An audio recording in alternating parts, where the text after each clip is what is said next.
விழா தலைவர் அவர்களே, பெரியோர்களே, தாய்மார்களே, கிராம மக்களின் ஒத்துழைப்போடு ஊராட்சி ஒன்றியத்தினால் கட்டி முடிக்கப்பட்டுள்ள இந்த பள்ளி கட்டிடத்தை திறந்து வைப்பதில் பெருமகிழ்ச்சி கொள்கிறேன்.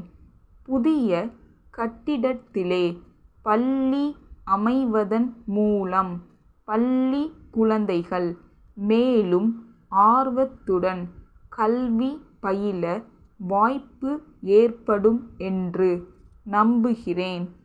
இங்கே பேசிய முன்னாள் ஊராட்சி ஒன்றிய தலைவர், ஊராட்சிகளுக்கு தேர்தல் நடைபெறாததை பற்றி குறிப்பிட்டார்.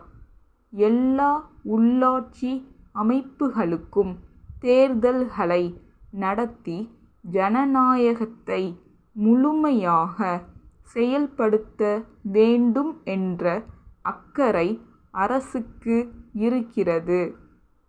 இந்த இடைக்காலத்திலே வாக்காளர் பட்டியலை சரி செய்கின்ற வகையிலும் தேர்தலுக்கு முன் அதற்குரிய முன் ஏற்பாடுகளை செய்கின்ற வகையிலும் தேர்தல் சம்பந்தமான பணியில் ஈடுபடுகின்றவர்களுக்கு அளிக்க வேண்டிய பயிற்சியை வழங்குகின்ற வகையிலும் அரசு துரிதமாக செயல்பட்டு கொண்டிருக்கிறது என்பதை தெரிவித்துக் கொள்கிறேன். இன்றைய நிலையில் இந்த அமைப்புகளில் அதிகாரிகள் பொறுப்பேற்றிருக்கிற காரணத்தால் ஏற்படுகிற குறைபாடுகளை பற்றி இங்கே சொன்னார்கள். தேர்தல்கள் நடைபெற்று மக்களால் தேர்ந்தெடுக்கப்பட்டவர்கள் பதவிக்கு வந்த பிறகும் தற்போது தனி அதிகாரிகளாக செயல்பட்டு கொண்டிருப்பவர்கள் பணி மாற்றம் பெற்று இன்னொரு வகையிலே உள்ளாட்சி அமைப்புகளில் செயல்படுவார்கள். தேர்ந்தெடுக்கப்பட்டு வருகிறவர்கள் பல்வேறு திட்டங்களை தீட்டலாம். ஆனால் அலுவலர்களுடைய முழு ஒத்துழைப்பையும் பெற்றால்தான் அந்த திட்டங்களை நிறைவேற்ற முடியும்.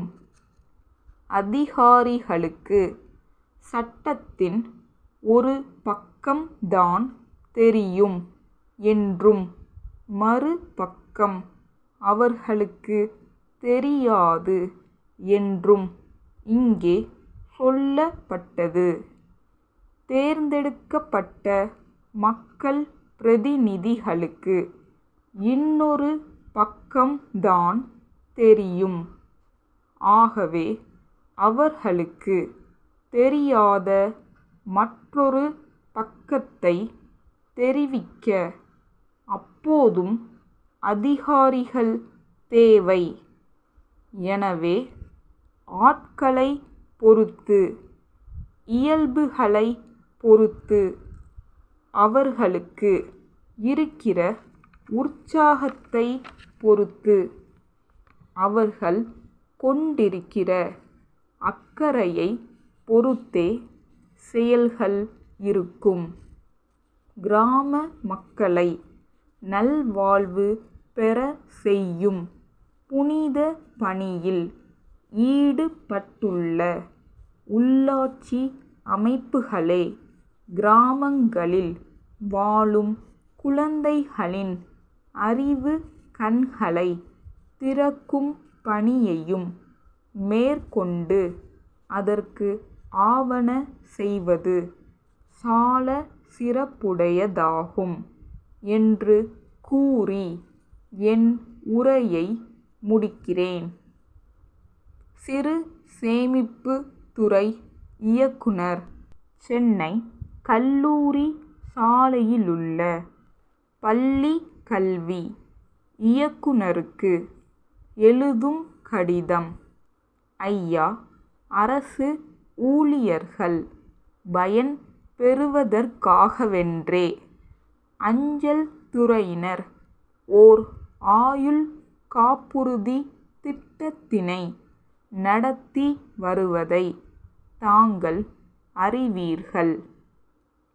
அஞ்சல் துறை இந்த சீரிய பணியை துவக்கி 100 ஆண்டுகள் முடிவுற்றுள்ளன. அதையொட்டி அத்துறை அண்மையில் ஒரு புதிய திட்டத்தை அறிமுகப்படுத்தி உள்ளது. இத்திட்டத்தில் சேர்கிறவர்கள் திட்டத்தில் சேர்ந்த 6 ஆண்டுகளுக்கு பிறகு காப்புறுதி தொகையில் ஒரு பகுதியினை பெற வசதி இருக்கிறது. மீதமுள்ள தொகையை அதற்கு பிறகு 2 தவணைகளில் பெறலாம். இவை தவிர ஏற்கனவே நடைமுறையில் உள்ள திட்டங்களுக்கு உள்ள எல்லா சிறப்புகளும் இந்த புதிய திட்டத்திற்கும் உண்டு. இந்த திட்டத்தின் சிறப்புகளை விளக்கி தங்கள் மேற்பார்வையில் பணிபுரிபவர்கள் இத்திட்டத்தை முழுமையாக உணர ஆவன செய்ய வேண்டுகிறேன். தங்கள்